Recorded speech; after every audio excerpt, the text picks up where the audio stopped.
I saw the dude Turki Alalshikh. He's one of them guys now. He doing different stuff boxing. You know the Turkish dude that put in the Saudi Arabian cars? And he said, yo, Tank, come over here. He was like, yo, you need to send 2 Ferraris before I even... Yeah, are you interested in that? Because I just see him... Turki Alalshikh recently explained why Gervonta Davis was missing from the Ring Magazine Awards. Somebody asked Lomachenko. All right. Turkey said he got your 2 Ferraris ready. What you think about that? Oh. Turkey said he got your 2 Ferraris ready. I need 3 now. Saudi boxing mogul didn't reach out to Gervonta Davis, which is why he was absent. Turki Alalshikh has transformed the boxing world by making fights happen that seemed impossible, and many boxers and promoters have built strong relationships with him to boost their earnings and fame. What do you think about the Gervonta, what do you think about possibly the Turkey's trying to make a boxing league? You know how we have the NBA, NFL. Some fighters and promoters have kept their distance from Turki Alalshikh, with Gervonta Davis being one of the most notable names. The Ring Magazine Awards seemed like the perfect opportunity for Turki to connect with fighters he hadn't met or wasn't on good terms with.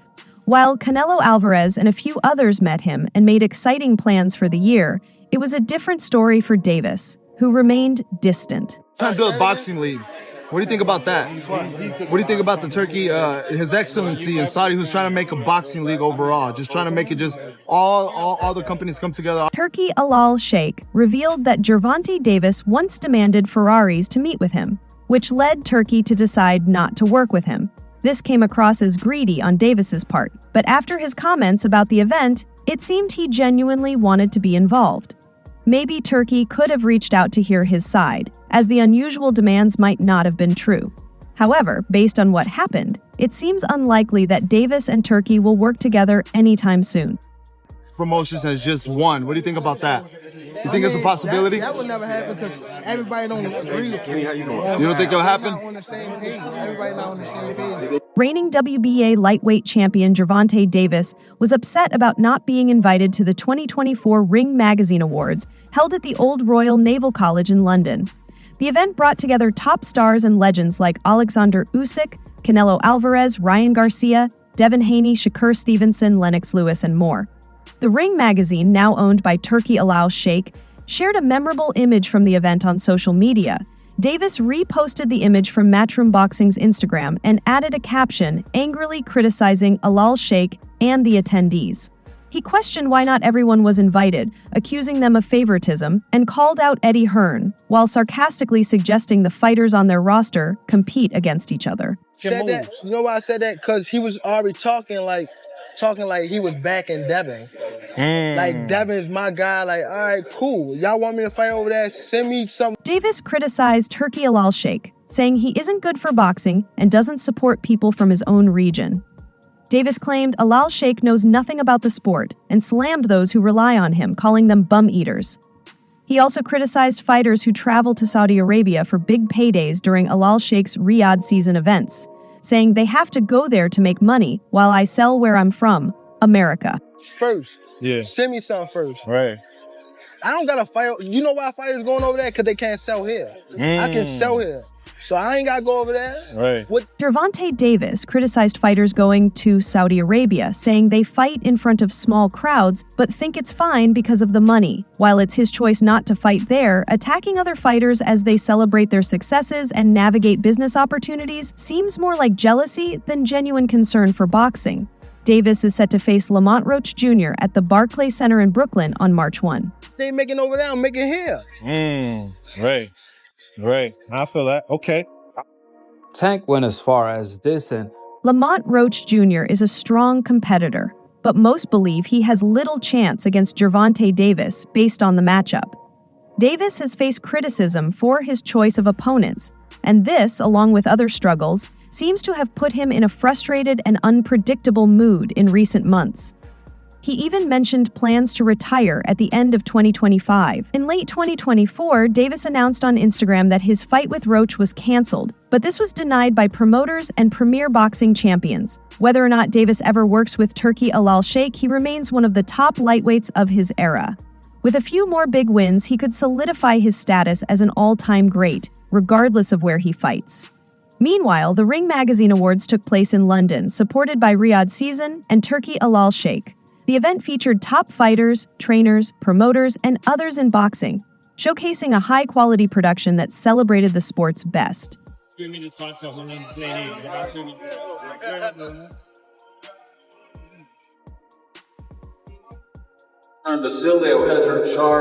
Alexander Usyk won the Best Boxer of the Year award after an incredible 2024, where he defeated Tyson Fury twice and cemented his place as the top heavyweight and pound-for-pound fighter. In the women's division, the award went to Gabriela Fandora, the undisputed flyweight champion and the youngest woman to achieve this milestone. The fight of the year was awarded to Raymond Ford and Abach Katov for their dramatic WBA featherweight title fight on March 10th, which Ford won by technical knockout. Other honors included Robert Garcia as Trainer of the Year. The Riyadh Season event, featuring Usyk and Fury's first fight, was named Event of the Year, and a special tribute was paid to boxing legend Don King for his remarkable career. Hello, everybody, people. This is 9th round was great. Thank you so much. I'm back. Alexander Usyk was the star of the annual Ring Magazine Awards Gala held in London, winning 3 awards. Usyk was named Fighter of the Year for 2024 after an outstanding year where he claimed all 4 heavyweight belts in May by defeating Tyson Fury via split decision. He solidified his dominance in December with a unanimous decision win over Fury. The event, held at the Painted Hall in the Old Royal Naval College, was filled with boxing legends and current champions, including Lennox Lewis, Evander Holyfield, Roberto Duran, Canelo Alvarez, and Oscar de la Hoya. Gabriela Fandora was also honored as Boxer of the Year after becoming the undisputed flyweight champion in November by stopping Argentina's Gabriela Celeste Alanes. Earlier in the year, she successfully defended her IBF title twice. Gervonta Davis, the undefeated WBA lightweight champion with a record of 30 no's and 28 knockouts, is set to defend his title in March against Lamont Roach. Davis has had an impressive career, with knockout wins over top fighters like Ryan Garcia, Rolly Romero, Leo Santa Cruz, and Frank Martin. His fight with Garcia in April 2023 at the T-Mobile Arena in Las Vegas was one of the biggest of the year, generating over $22 million. Davis dominated, dropping Garcia in the second round and finishing the fight in the 7th with a body shot. Garcia rebounded with a win over Oscar Duarte, but struggled in the lead-up to his next fight against WBC super lightweight champion Devin Haney, missing weight by nearly 4 pounds. Hopefully I fight Ryan again. If they're not on some host, I'll tax that ass again. Tell them boys to give me 150 M's. I'm coming. Know what I mean? When I start streaming out that, stop it. Knock it off, cuz. Stop it. Ryan Garcia's fight against Devin Haney was initially a major upset, as he dropped Haney 3 times on his way to a points win. However, the result was later changed to a no contest after Garcia tested positive for a banned substance. He is now serving a 1-year ban but is set to return in April, with a potential rematch against Haney in the works. The 2 fighters have disagreed on one key condition for the bout. Meanwhile, Turki Alalshikh, the chairman of the General Entertainment Authority in Saudi Arabia, has expressed hopes that Gervonta Davis, the power puncher from Baltimore, will fight in Saudi Arabia sometime in 2024. One thing we haven't seen yet is some of the big Americans, Gervonta Davis, Shakur Stevenson. I want it, and I send message now from you to Heyman.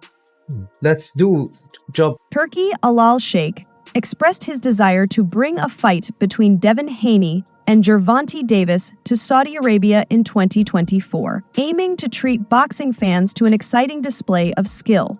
He sent a message to Haney saying he wanted to see him fight in his country and made it clear that they also wanted Davis to come.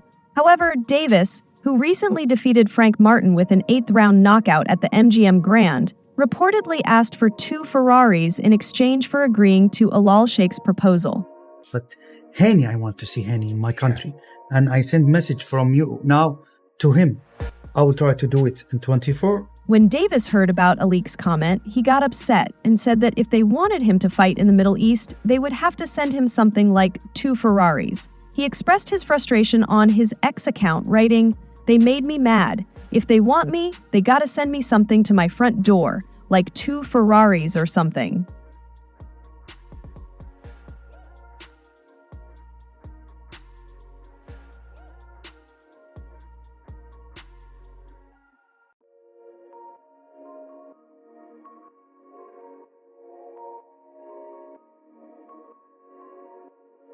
Alalshikh did not seem to take too kindly to those words. In response, Alal offered a curt reply to Davis during a recent interview with the MMA Hour, making it clear there won't be any added incentives anymore. Turki Alalshikh apparently has no desire to start begging the biggest American boxing star to come over to Saudi Arabia at this His Excellency, who has his way with words too, in an excellent reply announced that he would rather gladly send Davis 2 gloves if the latter were at all serious about facing Haney and proving a point. I heard in the media Davis said, "Send to me 2 Ferraris to play in Saudi Arabia." Alal said, "I said to him, we will send you 2 gloves if you want to play in Saudi Arabia. That's it." Now, in view of Alalshikh's comment, Grant Davis elaborated on why he demanded 2 cars. By Ferrari, you know why. I said that because he was already talking like he was backing Devin, like Devin's my guy. All right, cool. Y'all want me to fight over there? Send me something first. Gervonta Davis said on the Cigar Talk podcast, "Go over there because they can't sell here. I can sell here, so I ain't got to go over there. What they're making over there, I'm making here already." Davis added with a very calm demeanor and holding his ground. To Gervonta Davis and a few other boxing professionals who are yet to have a taste of the Saudi Arabian experience and funds, they feel Turki Alalshikh is doing more harm to the sport than good. Hence, they show so much indifference when it comes to matters relating to him. But Gervonta Davis, he took to his handle and tweeted. Before eventually deleting his tweet, he wrote, "Damn Eddie Hearn, it's good the snake has been exposed and y'all can stop running for the money. Stand on your own." Eddie Hearn's response, "I expected to be on the way, seeing how he has always ensures he fires back whenever Gervonta Davis comes after him. It's quite funny to think Gervonta Davis probably observed the whole incident and was expected." The event ended with Queen Bee Promotions winning all their bouts against Matchroom Boxing after the one-sided victory by Warren's team. Most of the boxing community reacted to Hearn's loss expectedly. His sworn enemy Gervonta on Davis wouldn't let such an opportunity slide, knowing Eddie Hearn had once invited him to join Matchroom Promotions' tank. Davis went as far as claiming Eddie Hearn and his promotional company Matchroom had bad luck as all their fighters lost on the same night. He also emphasized that the 5 losses Eddie Hearn got on the night was his reward for cheating, as he brought back the topic of Ryan Garcia. As Devon would normally do, he posted a tweet to mock Eddie Hearn and deleted it in no time. In the tweet, he wrote, "Bad luck, Eddie Hearn, never joining a bad luck promotion team. What you get for cheating." What's the beef with Eddie Hearn? What on Twitter? That's the question I'm with. He's a snake in a suit. That's all. He's a snake. Why? Eddie Hearn? Why? Bro, he let what's the guy's name? Conor Ben test positive and was still gonna let him fight. Still was gonna let him fight. Dillian Wyatt fought after he tested. Ryan Garcia, who has had an ongoing rivalry with Gervonta Davis, also took the chance to mock Eddie Hearn after his fighter suffered a one-sided loss to Queensberry Promotions. Garcia taunted Hearn and even called out Jerome Boots Ennis, who recently signed with Matchroom Boxing. The 25-year-old confidently stated he would beat Ennis and suggested that Hearn would suffer another loss. Garcia also took to X, formerly Twitter, saying he would send Ennis to the goons. The tension between Garcia and Davis grew after Garcia's doping allegations, with Davis surprisingly siding with Garcia and trolling Hearn and Devin Haney. Davis went as far as posting a now-deleted tweet defending Garcia, claiming that people were trying to take away his win and suggesting that Eddie Hearn should be banned. Bro, he let what's the guy's name? Conor Ben test positive and was still gonna let him fight. Still was gonna let him fight. Dillian Wyatt fought after he tested. Who? Dillian Wyatt. Dillian Wyatt.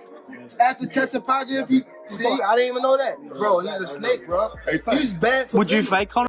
Davis didn't stop with just one tweet. He quickly posted another one, also deleted, where he criticized the entire boxing world for supporting Garcia and accused Eddie Hearn of some serious actions.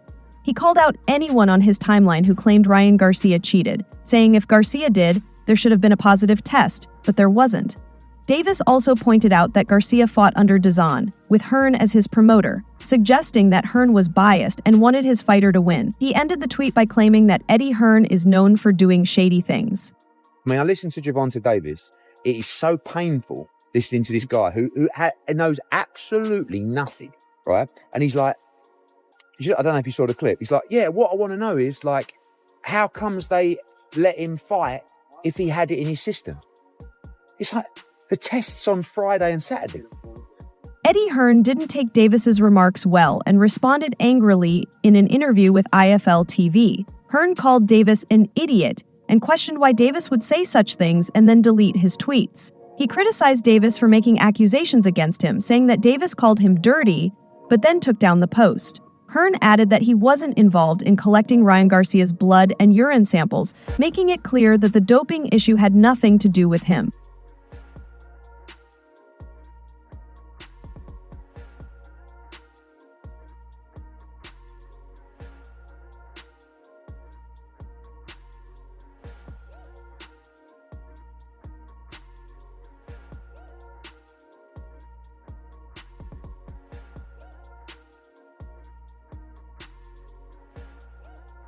Hearn shared the direct messages between him and Davis, where he told Davis, "You talk some stuff." Davis responded, "You know what you are," and Hearn replied, "Nah, and you don't know me either. It's the stuff they fill your head with."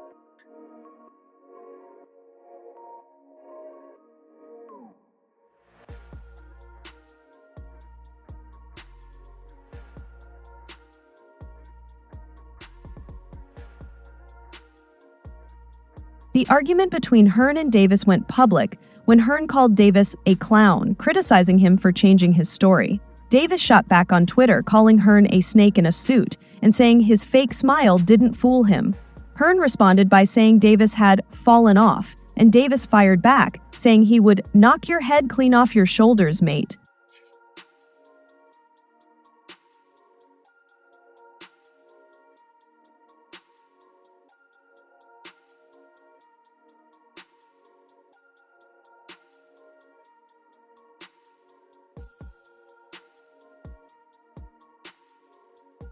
What do you think about Gervonta Davis's attitude toward the Saudi boxing mogul like Canelo Alvarez? Do you think Davis will eventually agree to Turki Alalshikh's demands? Let us know your thoughts in the comments section. That's all for now. Thanks for watching. Like, subscribe, and stay informed. Stay tuned for more updates, and let's keep our news accurate.